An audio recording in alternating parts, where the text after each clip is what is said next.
Guys, di video ini gue ingin sharing ke sobat investor semua bagaimana caranya kalian bisa mempersiapkan dana untuk membeli motor Scoopy ya.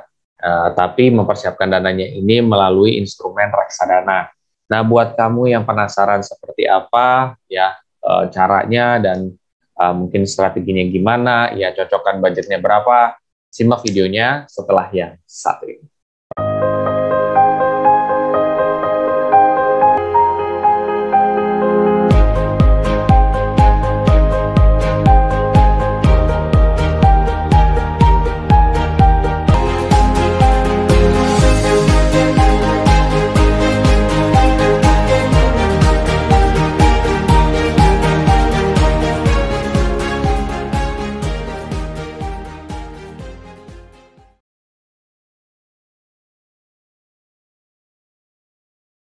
Oke, seperti biasa sebelum masuk lebih dalam, gue akan coba disclaimer dulu ke teman-teman semua. Satu, keputusan investasi ada di diri kita masing-masing. Kedua, investasi itu pasti mengandung risiko. Salah satu risikonya adalah penurunan. Ketiga, gue tidak pernah mengadakan titip dana sama sekali.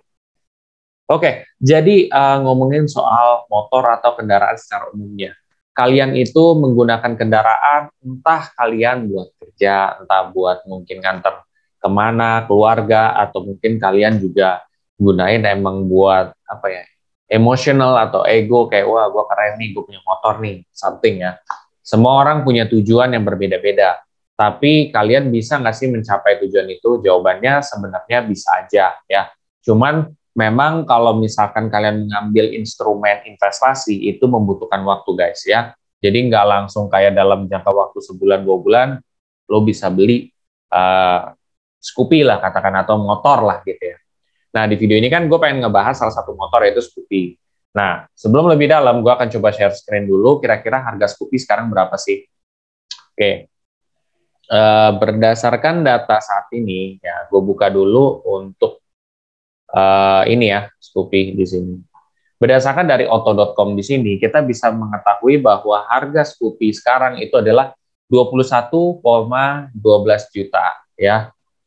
Oke, 21,12 juta itu bukan nominal yang kecil. Kalaupun seandainya kalian ingin tercapai nominal segini, itu butuh waktu banget guys ya. Jadi gue saranin kalian harus mungkin tabung ya di bank, atau mungkin kalian cari instrumen yang cocok buat investasi kalian. Nah, salah satunya lo bisa pakai salah satu aplikasi, yaitu Bybit ya. Nah, di aplikasi Bybit ini lo bisa pakai fitur yang namanya goal setting. Jadi fitur goal setting ini adalah fitur di mana kalian bisa dibantu nih ya. Kalian target investasinya berapa, jangka waktu pencapaiannya berapa, nominal investasi yang harus disisihkan berapa, proporsinya juga berapa. Jadi intinya udah dibantu semua nih. Apalagi buat sobat investor yang masih pemula dan nggak tahu nih ya harus mengalokasikan di mana.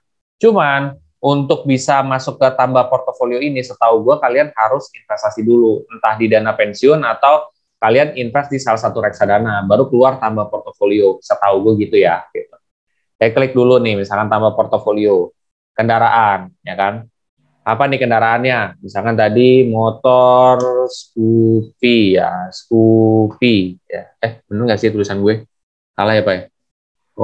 Double O ya, Scoopy. Oke. Motor Scoopy. Berapa yang harus terkumpul? Tadi jawabannya 21,12 juta ya. 12 juta, iya benar 12 juta. Oke. 21,12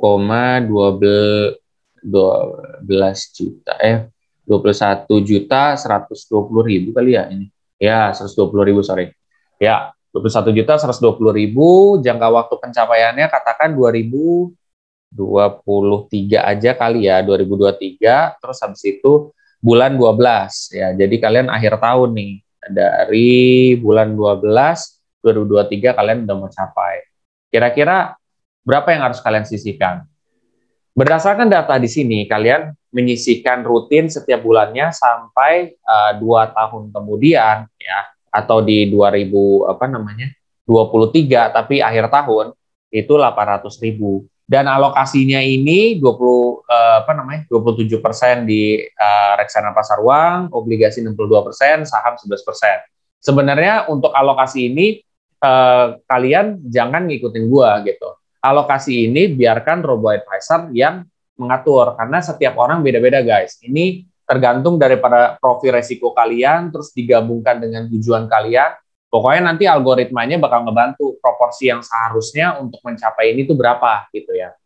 Nah, jadi kalian semua di sini udah dibantu dari berapa yang harus kalian sisihkan setiap bulan, ya terus juga di instrumen mana aja. Ya intinya kalian udah tinggal tenang, rutin berinvestasi dan selalu mempelajari terus reksadana, ya tentang reksadana ya. Kalau turun harus ngapain, terus juga apakah penurunan itu hal yang wajar, terus kalian pelajari.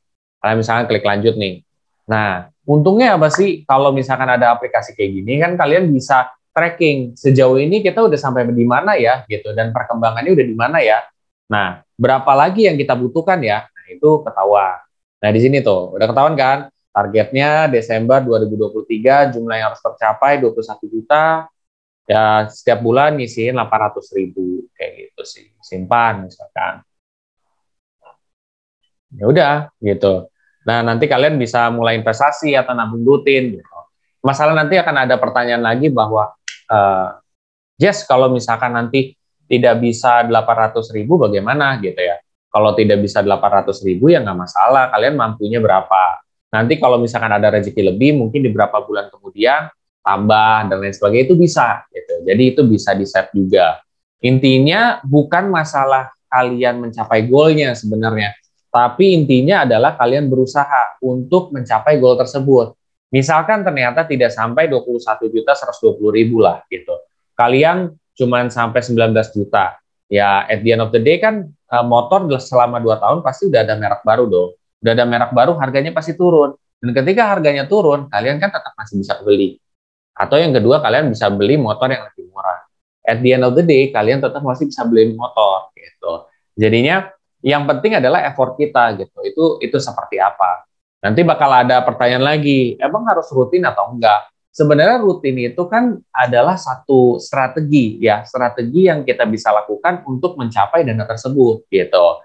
Nah, kalau misalkan kalian mau invest satu waktu ya terserah kalian, tapi tentu hasilnya akan beda dengan yang rutin ya. Tidak ada yang baik dan tidak ada yang buruk. Dua-duanya punya plus dan minus juga, guys. Tujuan dari aplikasi ini ada goal setting, ini cuma ngebantu kalian biar nge-tracking sejauh ini tuh kita udah sampai mana sih gitu.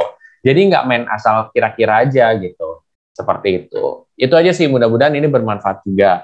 Ingat, gue tahu nih, setelah ini kalian bakal banyak pertanyaan, ya, seperti apanya soal reksadana dan lain sebagainya. Makanya gue himbau kalian untuk tonton semua video gue di playlist Dana Darurat, dari awal sampai akhir. Supaya kalian memahamin kenapa ini bisa begini, aplikasi ini seperti apa, apakah uang kita ditaruh di aplikasi atau enggak, jawabannya adalah tidak. Kenapa penjelasannya nanti ada semua ya. Dan ketika kalian sudah belajar, kalian sudah semakin yakin ya, terserah kalian mau mulai investasi itu bagus atau mungkin sambil mulai investasi kalian belajar juga. Itu terserah kalian. Intinya selalu pelajari terus instrumen investasi yang kalian masukkan. Oke semuanya, kalau kalian setelah ini termotivasi untuk belajar atau untuk mulai berinvestasi reksadana di aplikasi Bibit, kalian bisa pakai kode referral gue yang ada di bawah ini. Ya, kalian bisa dapat cashback reksadana sebesar 25.000. Lumayan kan untuk nambah investasi kalian. Oke semuanya, apabila kalian suka, kalian bisa share aja sobat investor yang lain dan aktifkan bel notifikasi yang ada di samping subscribe supaya kalian terupdate apabila ada video-video terbaru dari gue. Oke semuanya, sampai jumpa.